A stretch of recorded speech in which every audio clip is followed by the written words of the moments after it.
कक्षा 5। आज हम एक नया पाठ पढ़ेंगे, पाठ 12 झांसी की रानी, जो पेज नंबर 89 पर है।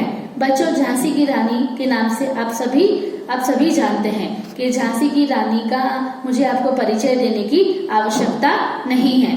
झांसी की रानी बहुत वीरता, त्याग और बलिदान के बारे में पहचानी जाती है। झांसी की रानी एक वीरांगना थी जिन्होंने अंग्रेजों से बहुत ही शक्तिपूर्वक, बहुत ही साहस से अंग्रेजों से लड़ी।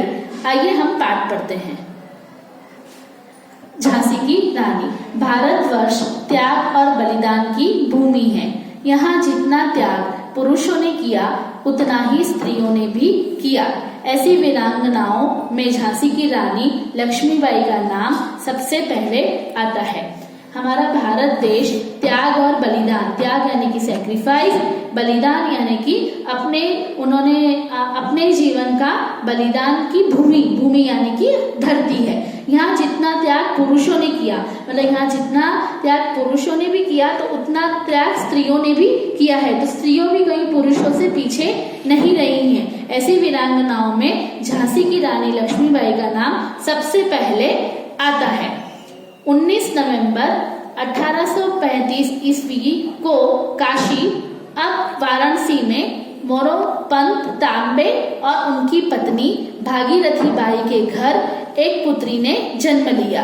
पुत्री का नाम मणिकर्णिका रखा गया, जिसे प्यार से सब मनु पुकारते थे। मनु अभी 4 वर्ष की ही थी कि उसकी माँ का देहांत हो गया। मनु के पिता मोरोपंत जी मराठा पेशवा बाजीराव की सेवा में थे। घर में मनु की देखभाल करने वाला कोई नहीं था, इसलिए पिता मनु को अपने साथ बाजीराव के दरबार में ले जाते थे। चंचल और सुंदर मनु ने धीरे धीरे सबका मन मोह लिया। लोग उसे प्यार से छबीली बुलाने लगे। मतलब मणिकर्णिका का जन्म 19 नवंबर 1835 ईस्वी को काशी, जो अब वाराणसी के नाम से जाना जाता है, उनके पिताजी का नाम मोरोपंत तांबे और उनकी माँ का नाम भागीरथी बाई था। उन्होंने झांसी की रानी का नाम, पुत्री का नाम मतलब मणिकर्णिका रखा गया, जिसे प्यार से सब लोग क्या कहते थे, मनु पुकारते थे। जैसे आपका पेट नेम होता है, वैसे ही झांसी की रानी का पेट नेम यानी कि निक नेम मनु था, जैसे आपका भी निक नेम होता है। तो उनका जन्म कहाँ हुआ?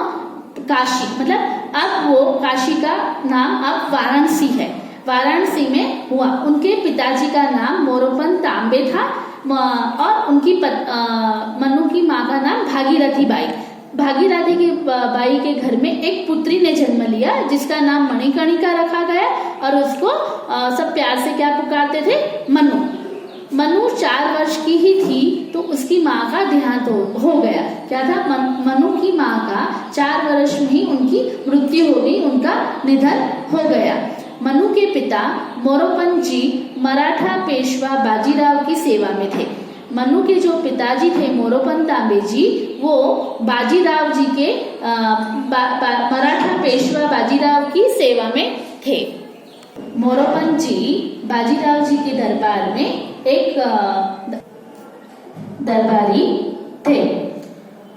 घर में मनु की देखभाल करने वाला कोई नहीं था। मनु के घर में उसकी देखभाल करने वाला कोई नहीं था क्योंकि उनकी माताजी का निधन हो गया था, मृत्यु हो गई थी। इसलिए उनके पिता उनको अपने साथ बाजीराव के दरबार में ले जाते थे। चंचल और सुंदर मनु ने धीरे धीरे सबका मोह लिया। जब उनके पिताजी उनको बाजीराव जी के दरबार में ले जाते थे तो वहाँ मनु बहुत ही चंचल और सुंदर थी। चंचल यानी कि वो बहुत ही नटखट थी और दिखने में बहुत ही सुंदर थी, इसलिए उसने धीरे धीरे सबका मन मोह लिया। और लोग उसे सब जो भी बाजीराव जी के दरबार में लोग थे, सब उसे प्यार से छबीली बुलाने लगे। मनु बचपन से ही निडर थी। घुड़सवारी करना, तीर, तलवार और बंदूक चलाना तथा किले आदि बनाना उसके प्रिय खेल थे। उसने वीरों की कथाएं सुनकर यह निश्चय कर लिया था कि वो भी वीरता का कोई बड़ा काम करेगी। बच्चों, आप ये चित्र देख सकते हो, मनु बचपन से ही, मतलब वो चाइल्डहुड से ही बहुत नीडर थी, वो किसी से डरती नहीं थी। उसे घोड़े की सवारी करना, तीर चलाना, तलवार चलाना, बंदूक चलाना, किले आदि बनाना वो उसके प्रिय खेल थे, यानी कि उसके मनपसंद खेल थे। उसने वीरों की कथाएं सुनकर ये निश्चय कर लिया कि वो भी वीरता का कोई बड़ा काम करेगी। जब बचपन में वो वीरों की कथाएं सुनती थी तो उसने भी अपने मन में एक डिसीजन लिया कि पक्का निश्चय किया कि वो भी कोई एक वीरता का या ब्रेवरी से भरा हुआ कोई काम करेगी। एक दिन मनु कहने लगी, मैं तो हाथी की सवारी करूंगी। पिता ने उसे समझाया, बेटी तेरे भाग्य में हाथी कहाँ। तब मनु ने नाराज होकर कहा, मेरे भाग्य में एक नहीं 10 हाथी है। एक दिन मनु अपने पिताजी को कहती है कि पिताजी मुझे तो हाथी की सवारी करनी है, हाथी की राइड करनी है। पिता ने उसे समझाया, उसके पिताजी ने उसे कहा, बेटे तेरे भाग्य में, तेरे नसीब में हाथी की सवारी कहाँ। तब मनु ने नाराज होकर कहा, तब मनु को गुस्सा आ जाता है तो गुस्से में कहती है, नहीं पिताजी मेरे भाग्य में एक नहीं 10 हाथी हैं। तो उसने अपने आत्मविश्वास से कहा। बच्चों, आप ये चित्र में देख रहे हैं कि ये मनु और उनके पिताजी आपस में बात कर रहे हैं। जब मनु कह रही है कि मुझे हाथी की सवारी करनी है, तब उसके पिताजी उसे कह रहे हैं कि बेटा तेरे नसीब में हाथी कहाँ। तो वो इसलिए ऐसा कहते हैं क्योंकि हाथी पालना कोई आम इंसान के बस की बात नहीं। हाथी राजाओं के दरबार में रखे जाते हैं और राजा हाथी की सवारी करते हैं और उनके सिपाही सैनिक हाथी की देखभाल करते हैं। पर जब ऐसा उनके पिताजी कहते हैं, मनु के पिताजी, तो मनु को जो गुस्सा आ जाता है और वो कहती है कि वो अपने पूर्ण आत्मविश्वास से कहती है, नहीं नहीं पिताजी मेरे नसीब में एक नहीं, मेरे नसीब में 10 हाथी है। उसे अपने ऊपर भरोसा था। बड़ी होकर मनु की बात सच निकली। उसका विवाह झांसी के राजा गंगाधर राव के साथ हुआ। विवाह के बाद वो एक झांसी की रानी लक्ष्मीबाई कहलाई।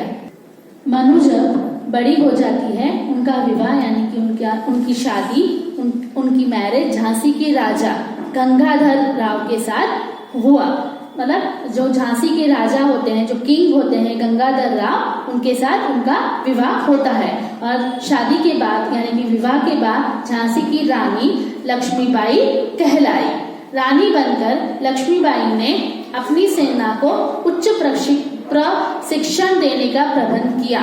उन्होंने किले के अंदर ही व्यायामशाला बनवाई, अस्त्र शस्त्र चलाने तथा घुड़सवारी के आवश्यक इंतजाम किए। उन्होंने स्त्रियों की भी एक सेना बनाई।